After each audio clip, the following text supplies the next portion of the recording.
السلام علیکم۔ آج ہم بہت ہی مشہور شخصیت کو آپ کے سامنے لے کے آئے ہیں جو کہ کسی تعارف کی محتاج نہیں ہے، ذاکر سید علی حیدر بخاری صاحب۔ ہم چند سوال کریں گے اور ان کے جواب جو ہیں آپ تک پہنچائیں گے۔ السلام علیکم۔ جی وعلیکم السلام۔ یا علی علیہ الصلوۃ والسلام مدد۔ پیر بول علی علیہ الصلوۃ والسلام مدد۔ بھائی جان، سب سے پہلے آپ ایران میں قم المقدس میں تشریف فرمائیں، بی بی فاطمہ معصومہ سلام اللہ علیہا کی زیارت نصیب ہو، آپ کو قبول ہو۔ اور ہمارا یہ سوال ہے کہ یہ جو آپ نے ذاکری شروع کی ہے، یہ کتنا عرصہ ہو گیا آپ کو ذاکری کرتے ہوئے؟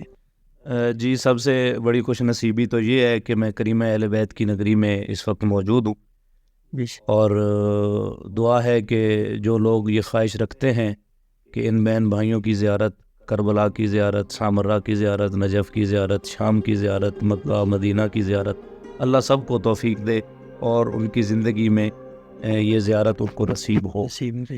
جہاں تک سوال ہے کہ ذاکری میں کتنا عرصہ ہو گیا ہے، تو بیسیکلی میں بھی ایک ذاکر گھرانے سے ہوں۔ تو جو ذاکر گھرانے کے بچے ہوتے ہیں وہ شروع سے ہی ذاکری میں ہی ہوتے ہیں، لیکن باقاعدہ ممبر پاک سے مجالس پڑھنے کا آغاز میں نے 2012 چیلوں کے مہینے سے کیا تھا۔ ماشاء اللہ۔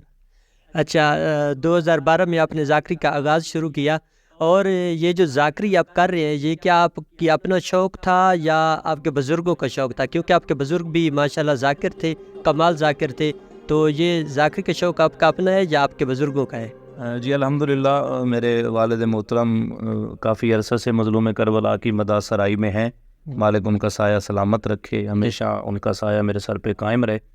ان کا شوق تھا کہ میں ذاکر بنوں، لیکن تب میرا اپنا شوق نہیں تھا۔ میں بالکل آپ سے جو ہے نا وہ صاف بات یہ کر رہا ہوں کہ وہ کہتے تھے مجالس وغیرہ پڑھو، تو مجھے جو ہے نا وہ شرم سی آ جاتی تھی، اور میں ممبر پاک پہ نہیں جاتا تھا، میں کہتا تھا میں نے نہیں پڑھنا۔ یہ ایک معجزاتی طور پہ میرا ذاکری میں جو ہے وہ قدم میں نے رکھا، بالکل غیر ارادی طور پہ، ارادہ بالکل میرا نہیں تھا کہ میں ذاکری کروں گا، لیکن جیسے وہ ایک بات ہے نا کہ ذاکر بنتے نہیں، ذاکر پیدا ہوتے ہیں، تو وہ کریمہ اہل بیت اور شام والی بی بی کے کرم سے میں اس نوکری میں آیا۔ وہ ایک لمبا واقعہ ہے، خیر اتنا وقت تو نہیں ہے، لیکن ایک مختصراً میں بیان کر دیتا ہوں کہ میرے ننیال ہے دربار جنگ شاہ اجمل، ضلع خوشاب میں۔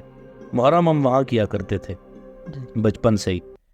ادھر 8 محرم کی رات کو جناب علی اکبر کا جنازہ برآمد ہوتا ہے، اور ادھر مجلس میں اچانک ہی ارادہ بن گیا کہ چلو میں وہاں کی جو نوحہ خان پارٹی ہے اس کے ساتھ مل کے ایک نوحہ پڑھوں گا۔ تو وہ نوحہ پڑھا میں نے، اور گریہ اتنا ہو گیا کہ شاید اس کے بعد آج تک کسی مجلس میں بھی میں نے اتنا گریہ نہیں دیکھا۔ تو وہاں سے ہی جو ہے نا وہ سمجھے کہ وہ شوق بھی پیدا ہو گیا اچانک، اور کرم بھی جاری ہو گیا کربلا والوں کا، اور میں نے وہ محرم گزار کے 5 سفر سے باقاعدہ ذاکری کا آغاز کیا۔ ماشاءاللہ جی، ماشاءاللہ۔ یعنی کہ آپ کی فاسٹ مجلس جو ہے گریہ کے حوالے سے وہ یادگار مجلس ہے۔ تو ابھی ذاکری میں آپ کا استاد جو ہے وہ آپ کے بابا ہے یا کوئی اور استاد ہے؟ جی، ذاکری میں استاد محترم میرے مرحوم قبلہ حاجی مقبول حسین ٹکو صاحب علی اللہ مقامہ، اللہ ان کے درجات بلند۔ اچھا جی، ماشاءاللہ۔ اچھا، یہ جو ذاکری کے آپ نے استاد بتائے ہیں مرحوم مقبول حسین ٹکو صاحب، کیا ان کو استاد آپ نے خود ڈیسائیڈ کیا تھا یا آپ کے بزرگوں نے کیا تھا؟ جی، یہ میرے دادا جی کا فیصلہ تھا، اور الحمدللہ میں بھی اس فیصلے پہ بہت خوش ہوں اور کاربند ہوں، اور انشاءاللہ رہوں گا، کیونکہ حاجی مقبول حسین ٹکو صاحب کی مثال ذاکری دنیا میں، پاکستان کی ذاکری دنیا میں نہیں ملتی۔ ایک بہت شریف با کردار انسان اور کمال، مولا کے مداح، مالک ان کے درجات مزید بلند فرمائے۔ میرے دادا جی ایک عزادار تھے، اور جسے کہتے ہیں کہ منظوری والے عزادار تھے، اس میں کوئی شک نہیں۔ انہوں نے کہا تھا کہ ذاکری میں دعا چاہیے ہوتی ہے، اور وہ میری نظر میں حاجی مقبول حسین ٹکو صاحب سب سے بہتر ہیں، آپ ان کی شاگردی اختیار کریں اور ان سے دعا حاصل کریں۔ ماشاءاللہ۔ اچھا، آپ حاجی صاحب کے ساتھ کچھ عرصہ آپ نے گزارا ہے یا فقط دعا لی ہے اور اپنی ذاکری شروع کر دی؟ جی، میں نے استاد محترم کے ساتھ صرف ایک سفر کی ہے، صرف ایک سفر، ایک مجلس پہ وہ مجھے ساتھ لے گئے تھے، اور بس انہوں نے مجھے دعا کی تھی، اور سیدہ کا کرم جاری ہے، اور انشاءاللہ ان کی دعاؤں، میرے والدین کی دعاؤں، میرے مخلصین کی دعاؤں کا صدقہ یہ کرم جاری رہے گا۔ انشاءاللہ ضرور جاری رہے گا۔ اور کبھی کیونکہ ذاکری کا جب شروع ہوتا ہے کوئی بھی کام ہو، تو جب انسان شروع میں اس کا جو ہے استغاثہ کرتا ہے، شروع کرتا ہے وہ کام، تو کچھ نہ کچھ جو ہے دل ٹوٹ جاتا ہے. بندے کہتے ہیں کہ یار جی آپ نے کیا کام کر دیا. مطلب کہ مجالس پڑھنے کے لیے جاتے ہیں تو ٹائم کا نہ ملنا، ایک ایک دن بیٹھا رہنا ممبر کے اوپر، تو انسان کا دل ٹوٹ جاتا ہے. یا بانی کوئی ایسی بات کرتا ہے، تو کبھی آپ کے ساتھ کوئی ایسا واقعہ پیش آیا ہے؟ نہیں الحمدللہ، میرا اس عرصے میں میرے ساتھ آج تک ایسا کوئی واقعہ پیش نہیں آیا، کیونکہ میں بتا چکا ہوں ذاکری گھرانہ تھا، والد محترم ذاکر تھے اور عزادار فیملی سے تھے ہم، تو لوگ جانتے تھے. اور الحمدللہ کبھی بھی ایسا کوئی ناخوشگوار واقعہ جس سے میرا دل ٹوٹا ہو. ویسے ہزاروں چیزیں ہوتی ہیں ایسی روزمرہ کی زندگی میں جو آپ کو اپنے جو ہے وہ اپنی منزل سے وہ ہٹانے کی کوشش کرتی ہیں، لیکن وہ ایک دور ہوتا ہے جب بندہ ان کو لفٹ کرواتا ہے. لیکن ایک زمانہ ایسا آ جاتا ہے، ایک وقت ایسا آ جاتا ہے ہر انسان کی زندگی میں کہ بندہ ان سب چیزوں کو وہ درگزر کر کے اپنی منزل کی طرف گامزن رہتا ہے. اچھا، ابھی آپ کی جو فیوریٹ ذاکر ہے، مطلب کہ جتنے ذاکرین ہیں سب فیوریٹ ہے، سب امام حسین علیہ السلام کا ذکر کرتے ہیں، ہم کسی کی نفی نہیں کر رہے. مطلب کہ آپ کا فیوریٹ ذاکر اس مطلب کہ آج کل جو پڑھ رہے ہیں مجلس حیات ہے، ان میں سے کون ہے؟ یہ آپ سوزی ذاکرین کی بات کر رہے ہیں یا نثر؟ نہیں، کلن ذاکرین کی بات کر. جہاں تک سوزی ذاکرین کی بات ہے تو سب سے موسٹ فیوریٹ بھی ہیں، میرے محسن بھی ہیں، میرے بزرگ بھی ہیں، قبلہ علی رضا شاہ جی داؤد خیل. سوزی ذاکرین میں میرے خیال میں ان کی مثال بھی نہیں ہے، جیسے میرے استاد محترم کی کوئی مثال نہیں ہے، ویسے ہی قبلہ علی رضا شاہ صاحب کی بھی مثال نہیں ہے. اور نثر کی ذاکری میں اپنے استاد مرحوم کے بعد سب سے زیادہ جس ہستی نے مجھے دعا بھی دی ہے اور جن کو میں نے فالو بھی کیا ہے، اور آپ ایک قسم کا سمجھ لیں کہ ان کا ہاتھ ہمیشہ میرے سر پہ رہا ہے، اللہ ان کے درجات بلند فرمائے، بزرگ محترم حاجی سید ریاض حسین شاہ صاحب رتوال مرحوم. تو نثر کی ذاکری میں استاد مرحوم کے بعد وہ سب سے فیوریٹ ہے میرے. ماشاءاللہ. اچھا، آپ ذاکری کی سے پہلے کسی مدرسے میں آپ نے درس پڑھا ہے یا فقط اپنے والدین سے درس پڑھا ہے؟ جی میں مدرسے میں نہیں گیا ذاکری سے پہلے.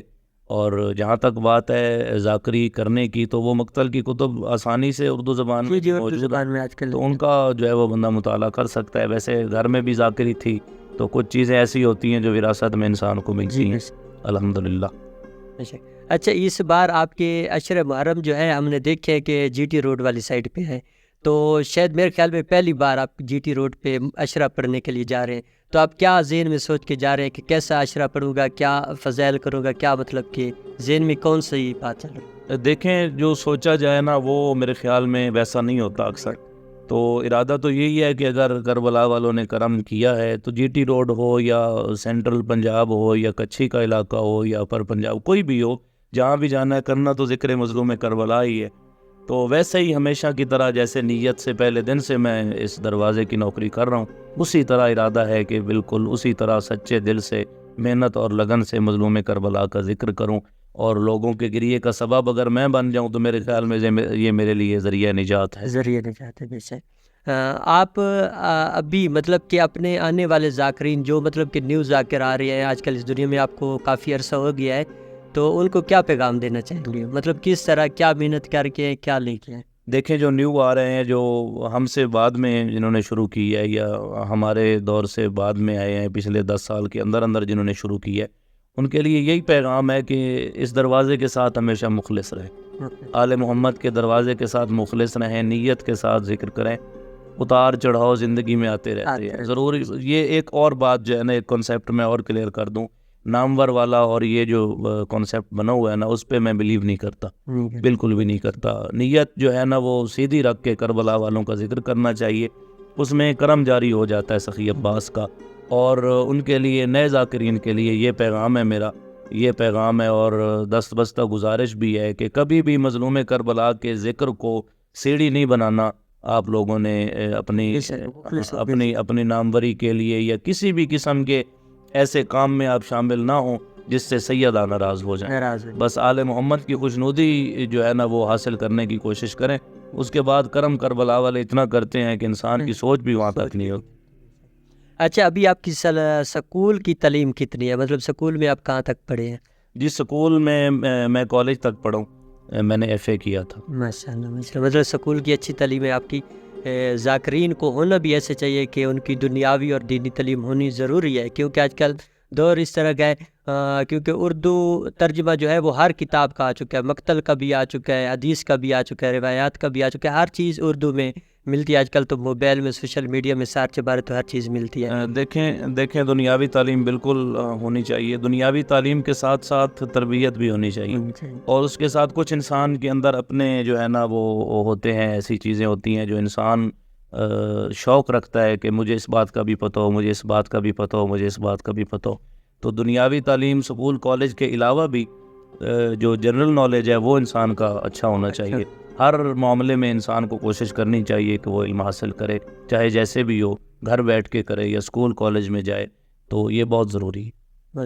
اچھا، میں ابھی آپ کے اوپر ایک سوال کروں گا کہ 3 ذاکروں کے میں نام لوں گا، ٹھیک ہے؟ سب ذاکر جو ہے، میں نے جیسے پہلے ہی کہا ہے کہ کسی کا ہم نفی نہیں کریں گے، لیکن 3 ذاکروں کے میں نے نام لینے ہیں، آپ نے ان میں سے یا تو ایک کا نام بتانا ہے یا بولنا ہے کہ تینوں میں سے کوئی نہیں۔ ابھی اگر آپ کو زیارات کے آنے پر مطلب کہ 3 ذاکروں میں سے سفر کرنے کا جو ہے تجربہ ہو، مطلب کہ آنے کا شوق ہو، تو آپ کون سے ذاکر کے ساتھ آئیں گے؟ سردار وسیم عبدالعباس بلوچ، سید مرتضیٰ عاشق یا مشتاق شاہ؟ دیکھیں تینوں میرے سینئر ہیں، میرے بزرگ جی، ہیں۔ میں نے پہلے یہی بات کی ہے کہ آپ کسی کی نفی نہیں کر رہیں گے، لیکن ایک کا نام لینا جلدی۔ چلیں، اگر آپ نے کر دیا ہے تو اس کا میں بخوبی جواب دوں گا۔ وسیم العباس بھائی ہیں، مرتضیٰ شاہ صاحب بھی بھائی ہیں۔ اگر زیارت کے سفر پہ آنے کا موقع ملے تو میں مشتاق شاہ جی کے ساتھ آؤں گا، وہ بزرگ ہیں، میں ان کی خدمت ماشاء اللہ، بہت اچھا جواب دیا ہے آپ نے۔ اور سید مرتضیٰ بھی سید ہیں، ان کا بھی ہم احترام کرتے ہیں، بھائی وسیم عباس کا بھی ہم احترام کرتے ہیں۔ ہم نے ویسے ایک سوال کیا، کوئی بھی ناراض نہ ہو اس کو سن کر۔ تو ابھی آپ ہمارے ویور کو کیا پیغام دینا چاہیں گے؟ ہم نے ایک چینل کا آغاز کیا ہے بزرگ ذاکرین کی جو ہے فرمائش کے اوپر کہ ذاکرین کا انٹرویو لیں، یہاں سے اچھے اچھے پیغام جو ہے دنیا تک پہنچائیں۔ تو جاوید خان آفیشل، ہمارے چینل کا نام ہے جاوید خان آفیشل، اس حوالے سے آپ اپنے چاہنے والوں کو اور ہمارے ویور جو ہے ان کو کیا پیغام دیں؟ دیکھیں جاوید خان آفیشل چینل ماشاءاللہ بہت اچھا لگا یہ سن کے، اور اس دھرتی پہ آپ یہ کر رہے ہیں کہ مہمان آتے ہیں ذاکرین سیدہ کا سلام کرنے، اور آپ ان کی حوصلہ افزائی کرتے ہیں، ان کے انٹرویو لیتے ہیں۔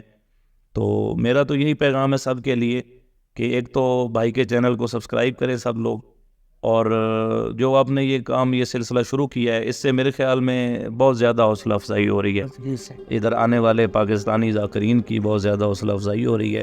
تو میں اور تو کچھ نہیں کہہ سکتا، اس چیز پہ میں آپ کا شکریہ ضرور ادا کر سکتا ہوں کہ آپ نے یہ جو کام شروع کیا ہے یہ ہمیشہ ایسے ہی جاری و ساری رہے گا انشاءاللہ تعالی، اور سیدہ پاک آپ کو برکت دیں اس میں، اور جس نیک ارادے سے آپ نے یہ کام شروع کیا ہے، میری دعا ہے کہ ہمیشہ اسی ارادے کے ساتھ ہی آپ اس کام میں محنت اور لگن کے ساتھ آگے بڑھتے رہیں انشاءاللہ۔ بہت مہربانی۔ ابھی اب آپ سے اجازت چاہیں گے، آپ کا بہت ہی قیمتی وقت تھا، ہم نے وقت لیا ہے، تو اس کے ساتھ ہمیں بی بی کی بارگاہ میں دعاؤں میں یاد رکھنا، اور ہم آپ کے لیے دعا کریں۔ جی انشاءاللہ تعالی سب کے لیے دعا ہے، صرف آپ کے لیے نہیں، سب کے لیے دعا ہے کہ کریمہ اہل بیت بی سرکار رضا علیہ الصلوۃ والسلام کے صدقے سب مومنین کو خوشیاں دیں، کسی کو کوئی دکھ نہ آئے، سب کے لیے دعا ہے۔ اور سب سے بڑی دعا ہے کہ اللہ ایک دفعہ ہر عزادار، ہر مومن کو زندگی میں کم از کم ایک دفعہ ان سب کی زیارت نصیب فرمائے۔